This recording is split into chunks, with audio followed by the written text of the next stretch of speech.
Retirement के बाद चाची की मस्ती। दोस्तों, स्टोरी को बिल्कुल स्किप मत करना और पूरी सुनोगे तो ही मज़ा आएगा। तो फिर मैं स्टोरी चालू करती हूँ। रिटायरमेंट के बाद मैं अपनी पुश्तैनी घर में रहने लगा। काफ़ी बड़ा घर था जिसके आधे हिस्से पर मेरा कब्जा था और बाकी आधा बड़े भैया का था। बड़े भैया वाले हिस्से में उनकी बहू रेखा, पोता हैप्पी और पोती शैली रहती थी। बड़े भैया का निधन तो लगभग 20 साल पहले हो गया था और उनका इकलौता बेटा कुलदीप भी दुर्भाग्यवश 6 साल पहले भगवान को प्यारा हो गया था। कुलदीप के ऑफिस में ही रेखा को नौकरी मिल गई थी, जिसके सहारे उसने दोनों बच्चों को पाला था। हैप्पी 21 साल का था और ऑर्केस्ट्रा पार्टी में गिटार बजाकर मतलब भर का कमा लेता था, जबकि 19 वर्षीय सैली कक्षा 12वीं की छात्रा थी। जब मैंने वहाँ शिफ्ट किया तो पहली ज़रूरत किसी काम वाली की थी जो घर की सफाई कर सके, मेरे लिए खाना बना सके। मेरी पत्नी का निधन काफ़ी पहले हो चुका था, इसलिए मुझे अकेला ही रहना पड़ता था। 2-4 लोगों से बात करने पर मुझे एक कामवाली मिल गई। लगभग 40 साल की थी और उसका नाम ममता था।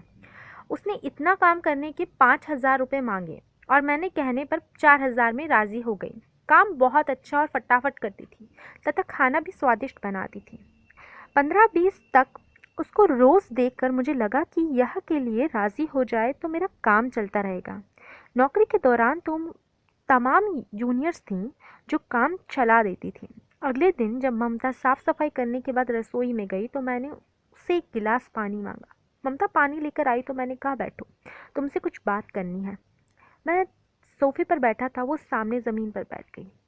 मैंने कहा, ममता, जब तुम काम करने आई थी तो तुमने 5,000 रुपये मांगे थे, लेकिन मैं 4,000 देना चाहता था। अब इतने दिनों में मैंने तुम्हारा काम देखा है और तुम्हारे काम से बहुत खुश हूँ। तुम 1,000 और कर दो तो मैं तुम्हें 5 नहीं बल्कि 6,000 दिया करूँगा।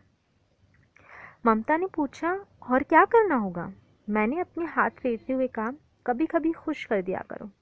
ममता खड़ी हुई तो बोली, आज नहीं, कल से। लेकिन कल से? और रसोई में जाकर खाना बनाने में जुट गई। अगले दिन ममता आई तो रोज़ की अपेक्षा अधिक बन सवर कर आई। पीछे पीछे मैं पहुंच गया तो ममता बोली, एक गेम खेलते हैं। और गेम खेलते रहे। फिर गेम खत्म हुआ और वो चली गई। अगले दिन मैं शैली रोज़ पढ़ने आने लगी। कभी 1 घंटा तो कभी 4 घंटे। कभी सुबह 8 बजे आती तो कभी रात को 8 बजे आने लगी।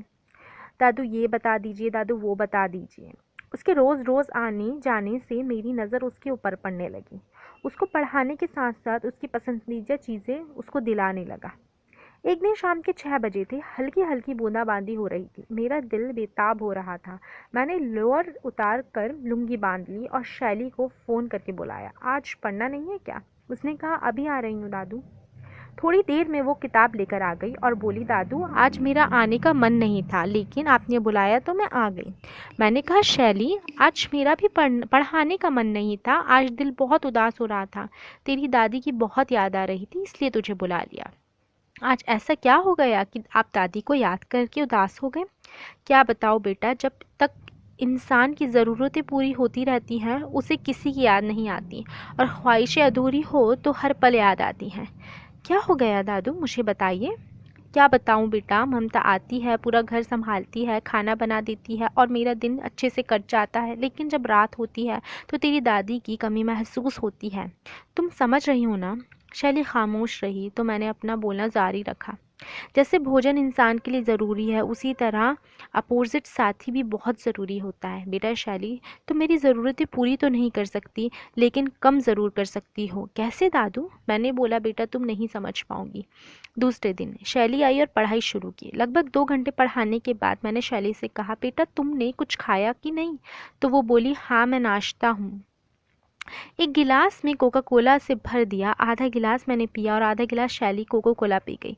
फिर वो पढ़ने लगी थी। इतवार का दिन था। ममता आज की छुट्टी ले चुकी थी, इसलिए मैंने खुद ही ब्रेड ऑमलेट बनाकर नाश्ता किया और चाय का मग लेकर ड्राइंग रूम में आ गया। हाथ में चाय का कप पकड़ने में न्यूज़पेपर पढ़ रहा था कि शैली आ गई। लाल रंग का टॉप और प्रिंटेड स्कर्ट की गजब ढा रही थी। किताब के बीच में उंगलियां फंसाकर ऐसे आई थी कि जैसे कुछ पढ़ रही थी और समझ न आने पर पूछने आई थी। यही बात सच निकली। उसने आते ही किताब खोली और पूछने लगी। मैंने उसके हाथ से किताब पकड़ी और उसे बैठने को बोला कि तुम बहुत सुंदर हो और मैं तुम्हें कहीं ना कहीं चाहने लगा हूँ। वो कुछ ना बोली। बी से वो दरवाज़ा लगा के आई थी। जब दरवाज़ा नहीं खुला तो रेखा पीछे के आंगन वाले दरवाजे की ओर बढ़ी। रास्ते में ड्राइंग रूम की खिड़की पड़ती थी जो इत्तेफाक से खुली हुई थी। रेखा वहां से गुजरी तो उसकी नज़र ड्राइंग रूम में पड़ी तो वो देखती है कि दादू और दोनों के बीच में कुछ बातें चल रही हैं तो ठीक से सुनाई नहीं दे पा रहा है। जैसे ही उसने यह देखा तो पीछे हट गई, लेकिन मैं जान चुका था कि उसने देख लिया है। मैंने शैली को बिना यह बात बताए पढ़ाने और उसके घर भेज दिया। अगले दिन तक ना शैली और ना मैंने उसको बुलाया। इस घटना के तीसरे दिन जब शैली कॉलेज गई तो रेखा आई और बोली, चाचा जी आपसे कुछ बात करनी है मुझे, लेकिन मरता क्या ना करता। मैंने कहा बैठो बताओ क्या बात करनी है। रेखा ने कहा, चाचा जी चाची को मरे काफी टाइम हो गया और इनको मरे हुए भी 6 साल हो गए। आपको देखकर मेरे मन में भी आया था कि हम दोनों एक दूसरे की ज़रूरतें पूरी कर सकते हैं, लेकिन मैं दो बातें सोचकर रह गई। पत्नी की आपका और मेरा रिश्ता ससुर बहू का है, और दूसरी यह कि 60 साल की उम्र में आपके शरीर में वो क्षमता कहाँ बची होगी। लेकिन परसों शैली को देखकर मैंने दोनों सवालों का उत्तर मुझे मिल गया। इतना कहकर वो रसोई की ओर चल दी। उसके पीछे पीछे मैं भी चल दिया। पानी पीकर जैसे ही रेखा पलटी मैंने वही रसोई में दबोच लिया और और क्या क्या पूरा सुनना चाहोगे हो वो सब हो गया। अभी शैली को कॉलेज से आने में बहुत समय है। चाय बना लो, शैली आ जाए तो उसके हाथ एक कप चाय भेज देना। शैली के दादू आपका भी जवाब नहीं कहकर रेखा चली गई। कोई 1.5 घंटे बाद मेरी पोती शैली चाय और बिस्किट एक ट्रे में लेकर मेरे पास आई। बोली, दादू मम्मी ने आपके लिए चाय भिजवाई है। एक दिन सुबह सुबह रेखा आई और बोली, आगरा में मेरी छोटी बहन मनीषा रहती है। मनीषा की नंद भी आगरा में ही रहती है। उसकी लड़की का रिश्ता हैप्पी के लिए आया है। आप समय निकालिए तो चल कर लड़की देखाएं। हम लोगों ने दिन समय तक तय कर लिया और आगरा पहुंच गए। वहां जाकर देखा कि आगरा का ग्रामीण क्षेत्र था। मनीषा का पति फौज में नौकरी करता था, लेकिन गांव में आलीशान 2 मंजिल मकान था, बाहर कमरे थे, संपन्न लोग थे। अगले दिन मैं रेखा, हैप्पी, शैली व मनीषा की लड़की देखने गए।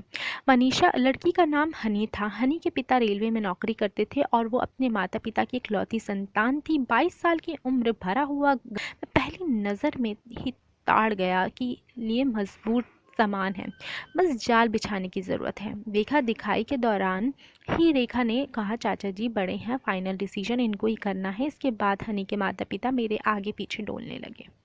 चलते समय मैंने हनी की माँ से कहा, हम लोग एक हफ्ते का प्रोग्राम बनाकर आए हैं। मनीषा का घर तो हनी की ननिहाल है, इसको एक हफ्ते के लिए वहाँ भेज दो। बच्चे आपस में घुल मिल जाएंगे तो डिसीजन आसान हो जाएगा।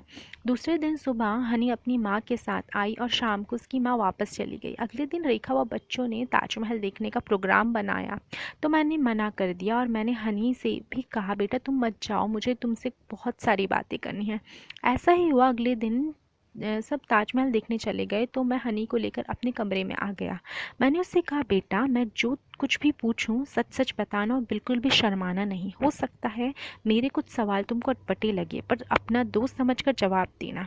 सारी बातें तुम्हारे और मेरे बीच रहेंगी। ठीक है दादू, आप पूछिए, तुम्हारा कोई बॉयफ्रेंड है? नहीं दादू, पहले कभी था। हनी ने हैरान होते हुए उत्तर दिया, नहीं दादू। मैंने कहा, बेटा फिर तो यह शादी मुमकिन है, क्योंकि पिछले साल मेरे एक दोस्त के बेटे की शादी हुई। लड़की गांव की थी और लड़का शहर का था। धूमधाम से शादी हुई। पहली रात के समय लड़का कमरे में गया, पत्नी के कपड़े उतारने लगा। जब उसका पायजाना उतारा तो उसका देखकर उसकी लड़की चिल्ला पड़ी, ये क्या कर रहे हो?